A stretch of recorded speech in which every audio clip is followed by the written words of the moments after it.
Hello everyone, आप सभी का ज्ञानम इंस्टीट्यूट में मैं रोशनी गौतम वेलकम करती हूं।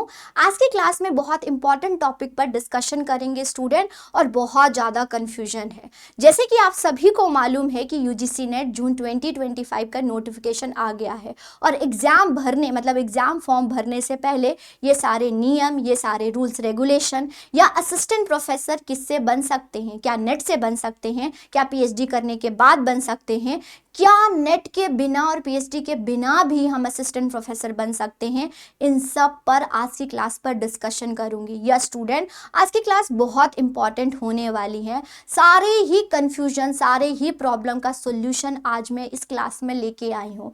इससे पहले मैं आप सभी को जानकारी देना चाहूँगी, ज्ञानम इंस्टीट्यूट पर पेपर 1 एंड पेपर 2 दोनों की तैयारी करवाई जा रही है। अगर आप तैयारी कर रहे हैं एंड कोचिंग लेना चाहते हैं, चाहे ऑफलाइन या ऑनलाइन, तो आप हमारे इंस्टीट्यूट में आ सकते हैं, या इस नंबर आपको लिंक जिसका डिस्क्रिप्शन बॉक्स में मिल जाएगा, और नंबर भी आपको डिस्क्रिप्शन बॉक्स में मिल जाएगा, वहां पर जाके कॉल कर सकते हैं, और टीचर के आप डेमो लेक्चर भी देख सकते हैं स्टूडेंट। तो चलिए स्टार्ट करते हैं, और आज की क्लास में इन सारे ही कंफ्यूजन को दूर करेंगे।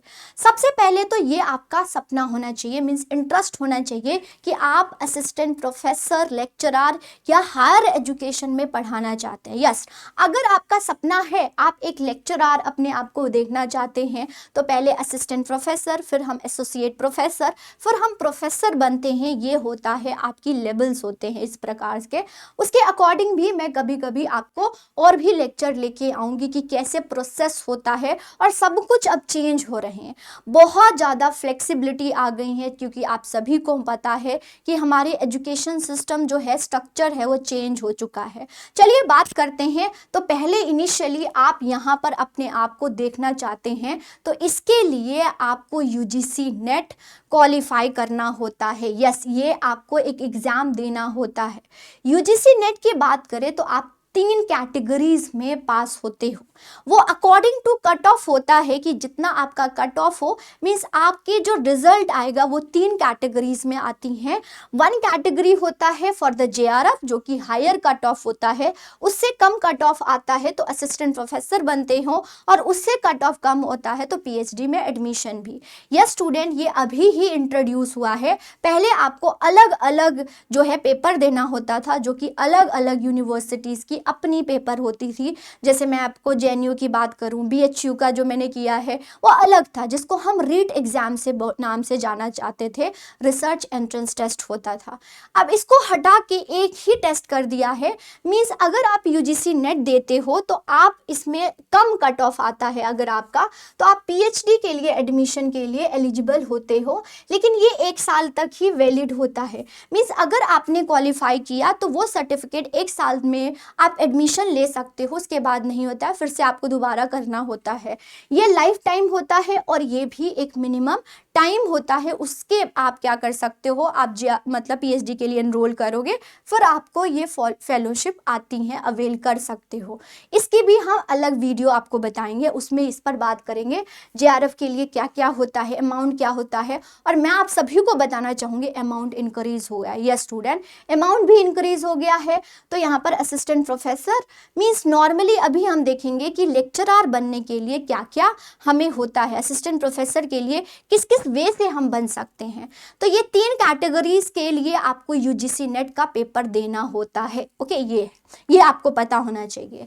फिर हम देखते हैं कौन सी बॉडी है जो कि ये कंडक्ट करती है पेपर। तो नाम है एनटीए। नाम है एनटीए मतलब नेशनल टेस्टिंग एजेंसी। ये एक अथॉरिटी बॉडी है जो कि ये एग्जाम को कंडक्ट करती हैं, और यहीं पर आपको पूरा यूजीसी नेट में कुछ भी आपको चाहिए तो यहीं पर जाके आप एग्जाम फॉर्म्स ये सब भर सकते हो, जिसका इंटरफेस इस प्रकार के है। ओके, फॉर्म भी आ गया है। पैटर्न की बात करें स्टूडेंट, तो 2 पैटर्न मतलब यूजीसी नेट के लिए आपको 2 पेपर देना होता है, पेपर 1 एंड पेपर 2।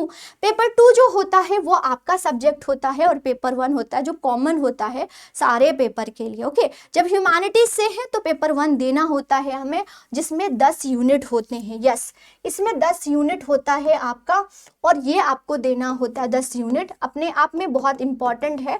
ऐसा नहीं है कि सिर्फ पेपर 2 से ही आप इस पेपर को क्वालिफाई कर लोगे, भूल जाओ, नो, पेपर 1 आपको देना ही होगा और सारे यूनिट को पढ़ना ही होगा, राइट। ये है, तो इस प्रकार से पैटर्न, इसके भी जो है बहुत सारे वीडियोस हैं, आप जाके देख सकते हो, प्लेलिस्ट में आपको मिल जाएगा। इन केस नहीं मिलता है तो चैट बॉक्स में लिख देना, हम प्रोवाइड आपको करा देंगे, ठीक है। तो इस प्रकार के पैटर्न होता है। अब चलते हैं कि अगर हमें असिस्टेंट प्रोफेसर बनना है तो क्या क्या वेज हैं हमारे पास कि असिस्टेंट प्रोफेसर बन सकते हैं, और बहुत ज़्यादा फ्लेक्सिबिलिटी आ गई है। यस, यूजीसी के जो गाइडलाइंस मीन्स रूल्स आए हैं उसमें बहुत कुछ चेंजेस को देखने मिलेगा। ओके, क्यों हुआ है ये? क्योंकि एनईपी आ गया है, मतलब नेशनल या न्यू एजुकेशन पॉलिसी 2020 आया है। ओके, इनके बारे में आप सभी को नॉलेज हो गया होगा और आपको पता ही है कि अगर आप पेपर दे रहे हो तो इसके बारे में भी पढ़ना है आपको। तो क्योंकि एनईपी आया है, एनसीएफ 2023 आया है, चाहे स्कूल लेवल की बात करें या हायर एजुकेशन की बात करें, तो क्योंकि हमें लेक्चरार बनना है तो हम हायर एजुकेशन की ही बात करेंगे। तो हायर एजुकेशन में बहुत सारी चीज़ें चेंज हुई है। यस, ड्यू टू एनईपी हमें बहुत कुछ चेंज हुआ है। और अगर आप इंटरव्यू देखोगे या स्टूडेंट, अगर हम देखें तो ये यूजीसी के चेयरपर्सन थे, मतलब कि अभी ये नहीं है यहाँ पर, मतलब यूजीसी के पोजीशन पर नहीं है। अभी देखते हैं, न्यू आने वाले हैं, अभी तक कुछ मालूम नहीं है, लेकिन इनके ही जो है इंटरव्यू है, इसी में बहुत कुछ बोला गया है। और ये ड्राफ्ट भी आया है, ड्राफ्ट भी का भी मैं आपको स्क्रीनशॉट बताऊंगी। ये मैं क्यों दिखा रही हूँ कि इनके इंटरव्यू जाके आप देख सकते हो, इन्होंने बहुत अच्छे से समझाया है और वही बात मैं भी आपको समझा रही हूँ। क्योंकि एनईपी आया है तो बहुत ज़्यादा इनकी अगर इंटरव्यू देखोगे तो ये सारे वर्ड्स इन्होंने यूज़ किया है। ड्यू टू एनईपी हमारे जो एजुकेशन सिस्टम में क्या क्या अप्रोच आ गया है, मल्टी डिसिप्लिनरी, मतलब कि अब कोई भी स्ट्रीम सिस्टम नहीं है। जो कि हम बोलते थे कि आर्ट्स है, साइंस है, तुम साइंस डोमेन से हो, तुम आर्ट्स डोमेन से हो, नो, अब ये डोमेन वाला सिस्टम खत्म हो गया है, जिसको इन्होंने मल्टी डिसिप्लिनरी अप्रोच के नाम से बोला गया है। फ्लेक्सिबिलिटी आ गई है, आप बहुत सारे मल्टीपल सब्जेक्ट एक साथ मल्टीपल आप कोर्स कर सकते हो। आप इनके द्वारा ये भी बोला गया है स्टूडेंट कि अगर आप मान लो मास्टर आपने ग्रेजुएशन किसी और सब्जेक्ट में किया है और पीएचडी कोई और सब्जेक्ट में करना चाहते हो तो भी कर सकते हो। इनके द्वारा ये भी बोला गया है कि जब हम असिस्टेंट प्रोफेसर बनते हैं तो एपीआई स्कोर होता है, वो भी चेंज हो गया है, जो कि पहले क्वांटिटेटिव मेजर्स था, अब क्वालिटेटिव हो गया है। ये स्टूडेंट बहुत सारी क्राइटेरिया है, उसको देखते हुए आपका एपीआई स्कोर बनेगा। ओके, ये है।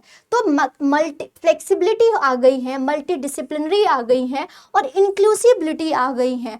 हर कोई हर सब्जेक्ट पढ़ सकता है, सब सब्जेक्ट पढ़ सकता है, मतलब कि बाउंड्री अब कोई नहीं है, बियॉन्ड द बाउंड्री है। ओके, ये चीज़ है। बहुत कुछ चेंज हुआ है हमारे एजुकेशन सिस्टम में और ये सब क्यों हुआ है एनईपी में।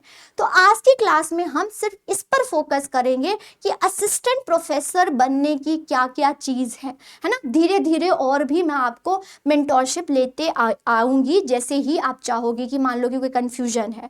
तो आज की क्लास में मुद्दा ये है कि इनके इंटरव्यू को देखते हुए और ड्राफ्ट को देखते हुए, जो कि ये देखो यहाँ से स्क्रीनशॉट लेके आई हूँ, कि असिस्टेंट प्रोफेसर हम किस किस वे से बन सकते हैं, इस पर बात करते हैं। तो अगर हम देखें स्टूडेंट, तो 3 वे से आप असिस्टेंट प्रोफेसर लेक्चरर बन सकते हो। एक तो आपका यूजी डिग्री प्लस पीएचडी अगर आप करते हो, यस, मतलब यूजी का भी एक ये है, मैं आपको बताऊंगी, या फिर आपका यूजी या पीजी डिग्री है ना, और आपने क्या किया, पीएचडी किया है, मीन्स आपने पीएचडी किया है, now you are eligible for assistant professor. At the same time अगर आपने पीजी डिग्री किया है और फिर नेट या सेट स्टेट का स्लेट होता है, हर एक स्टेट, मतलब सारे ही नहीं करते हैं, और वो डिपेंड होता है जिस प्रकार से जो यूजीसी नेट होता है वो रेगुलर बेसिस पर होता है। आपका सेट बहुत कम स्टेट में आपको देखने को मिलेगा और रेगुलर बेसिस पर नहीं होता है, कुछ स्टेट में ही रेगुलर बेसिस पर होते हैं। लेकिन उस स्टेट में, उस पर्टिकुलर स्टेट में आप एलिजिबल हो जाते हो फॉर द असिस्टेंट प्रोफेसर। तो या तो आपने नेट किया है, नेट करते हो तो ऑल ओवर द इंडिया आप एलिजिबल हो जाते हो, और अगर स्लेट या इसको सेट भी बोला जाता है तो स्टेट में आप एलिजिबल हो जाते हो स्टूडेंट। तो एक तो आपका पीएचडी करते हो तो भी कर लोगे, और अगर आप पीजी करके, पोस्ट ग्रेजुएट करके अगर आप नेट करते हो तो भी आप असिस्टेंट प्रोफेसर बन सकते हो, या फिर आपने प्रोफेशनल कोर्स, याद रखिएगा हर कोई नहीं बन सकता है विदाउट पीएचडी और विदाउट नेट। यस, अगर आपने कोई टेक्निकल कोर्स किया है जिसको प्रोफेशनल डिग्री बोला गया है, अगर ये करते हो, या फिर आपकी कोई चीज़ में एक्सपर्टीज है, आपने बहुत ज़्यादा ट्रेनिंग किया है, या आपका एक्सपीरियंस है, तो भी आप एलिजिबल हो जाते हो for the assistant professor. Yes, अब ये 3 डिग्री में आप असिस्टेंट प्रोफेसर बन सकते हो, जो कि पहले ये था कि चाहे आप पीएचडी कर रहे हो, चाहे आपके पास एक्सपीरियंस है, आपको यूजीसी नेट देना ही पड़ेगा। अब यहाँ पर बात आती है कि यहाँ पर आप पीएचडी के बाद, आप नेट के बाद, या आपने कोई टेक्निकल कोर्स किया है उसके बाद भी आप असिस्टेंट प्रोफेसर बन सकते हो। और यही चीज़ लिखा हुआ है कि असिस्टेंट प्रोफेसर आप यूजी अगर एटलीस्ट आपके पास 75% है, और अगर हम देखें 55% अगर आपके पास पीजी है, तो और आपने पीएचडी किया है, इट मीन्स आप पीएचडी किया है, तो आप असिस्टेंट प्रोफेसर के लिए एलिजिबल हो। नेट किया है या आप सेट किए हैं तो भी आप एलिजिबल हो, और या आपका कोई प्रोफेशनल मतलब टेक्निकल कोर्स किया है तो भी आप एलिजिबल हो। आपके लिए, आप बोलोगे मैम क्या इसके लिए नेट और पीएचडी की ज़रूरत नहीं है? नो स्टूडेंट, ये थोड़ा सा ऐड किया है इन्होंने कि आपका 55% होना चाहिए, प्लस आपके पास टेक्निकल जैसे एमई या एमटेक किया है तो आप एलिजिबल हो जाते हो। या कोई भी ऐसे आप बहुत एक्सपर्टीज़ हो, कोई फील्ड में आप एक्सपर्टीज़ हो, आपको स्किल है, आपको ट्रेनिंग आप प्रोवाइड कर सकते हो, आप बच्चे को हैंड ऑन प्रैक्टिस दे सकते हो, ट्रेनिंग प्रोवाइड करा सकते हो, तो भी आप एलिजिबल हो जाते हो फॉर द असिस्टेंट प्रोफेसर। उसके लिए नेट की ज़रूरत नहीं होती है ना, ये चीज़ है। मतलब यहाँ पर फ्लेक्सिबिलिटी दे दी है क्योंकि इनके द्वारा बोला गया है, और ये एनईपी आया है, इसके लिए ये सारे वर्ड्स बोले गए हैं। ड्यू टू दिस हम असिस्टेंट प्रोफेसर इन सब वे से बन सकते हैं। जो लिमिटेड था पहले, अब वो बाउंड्री हो गया है ना, कि उसको ओपन कर दिया है। अब वो लिमिटेड चीज़ें नहीं रखी गई हैं, बाउंड्री को ओपन कर दिया है, ओपन माइंडेड हो गया है, और इसी को तो हम फ्लेक्सिबिलिटी बोलेंगे, है ना, ये सीप है। इट मीन्स हम यहाँ पर ये समझ रहे हैं कि हम तीनों वे से असिस्टेंट प्रोफेसर बन सकते हैं। आपका यूजीसी नेट नहीं क्वालिफाई हो रहा है, आपको लगता है डिफ़िकल्ट है, तो पीएचडी से कर लो। पीएचडी आपको लगता है बहुत लंबा प्रोसेस है, तो आप नेट दे दो। या आपने कोई टेक्निकल किया है, आपने इतनी मेहनत करी है, टेक्निकल कोर्स किया है, इतना पैसा किया है, तो भी आप कर सकते हो, उसके लिए आपको नेट या पीएचडी की ज़रूरत नहीं होता है। तो अब जहन में आती है बात कि आप अब नेट क्वालिफाई करना ज़रूरी है या नहीं है, क्योंकि बच्चों को लग रहा है कि नेट क्वालिफाई करने की ज़रूरत ही नहीं है। यार स्टूडेंट, करना है, आपको नेट क्वालिफाई करना है। अगर आप नेट क्वालिफाई नहीं करोगे तो आप जेआरएफ के लिए और पीएचडी एडमिशन के लिए भी कैसे एलिजिबल होते हो, ये बताओ। यूजीसी नेट तो आपको देना होगा, नेट तो देना होगा, तभी जेआरएफ के लिए अवेल कर सकते हो।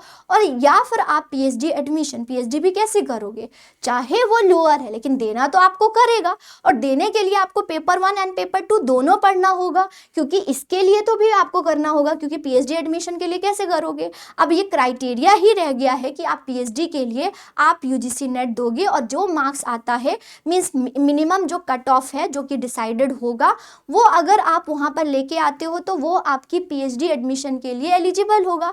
तो हम यहाँ पर ये नहीं कह सकते हैं कि नेट तो खत्म ही हो गया है, नेट तो है, नेट आप असिस्टेंट प्रोफेसर भी बन सकते हो, पीएचडी में एडमिशन भी करा सकते हो। एट द सेम टाइम आप जेआरएफ पीएचडी करते हो तो ऐसे पॉसिबल नहीं है कि पीएचडी कर रहे हो और बहुत साल लगता है, 5 साल तो मिनिमम लेके चलिए, है ना। तो उसके लिए उस दौरान आपको फेलोशिप कौन देगा, तो आपको अच्छा अमाउंट और फ्री से आप कंसंट्रेट करके अपने पीएचडी को करो, उसके लिए आपको फेलोशिप चाहिए, जेआरएफ चाहिए, तो उसके लिए आपको नेट देना होगा।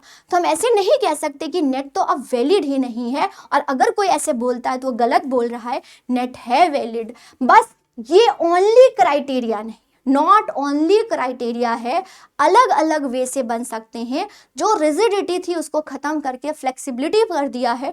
और अगर इनडायरेक्टली हम देखें तो नेट अगर आप क्वालिफाई करते हो तभी आप पीएचडी के लिए और तभी जेआरएफ के लिए करते हो। और आपको जल्दी चाहिए, आपको जॉब जल्दी चाहिए तो आप नेट करो, पीएचडी के लिए नहीं करो। अगर आपको इंटरेस्ट है कि बहुत एकेडमिक में मुझे कुछ अच्छा अवेल करना है, वो डॉक्टर लगाना है, तो आप कर सकते हो, राइट। तो हम ये नहीं बोल सकते कि यूजीसी नेट क्या है ही नहीं, वैलिड ही नहीं है, ऐसे नहीं है। और यही रूल है कि यहाँ पर आपको फ्लेक्सिबिलिटी दे दिया गया है। ये स्क्रीनशॉट है और इसको इस वे से मैंने आपको बताया। पीएचडी के बाद भी बन सकते हो, नेट के बाद भी बन सकते हो, या प्रोफेशनल कोर्सेज आपने किया है तो भी आप बन सकते हो। इसी पर मैं आपको बताना चाहूँगी स्टूडेंट कि आप सभी को मालूम हो गया होगा, नहीं मालूम है तो यस स्टूडेंट, डेट अनाउंस हो गया है। अभी भी आपके पास टाइम है, कुछ महीने हैं, आप इसमें तैयारी कर सकते हो, अपने आप को यूटिलाइज कर सकते हो। और अगर इस मतलब कि सेक्टर में अपना कैरियर बनाना चाहते हो तो आप बना सकते हो। फॉर्म जल्दी से भर देना और एग्ज़ाम तैयारी कर सकते हो। एग्ज़ाम्स तैयारी करने के लिए जो ज्ञानम इंस्टीट्यूट है वहाँ पर अवेलेबल है कोर्सेज, आप हमारे साथ जुड़ सकते हो।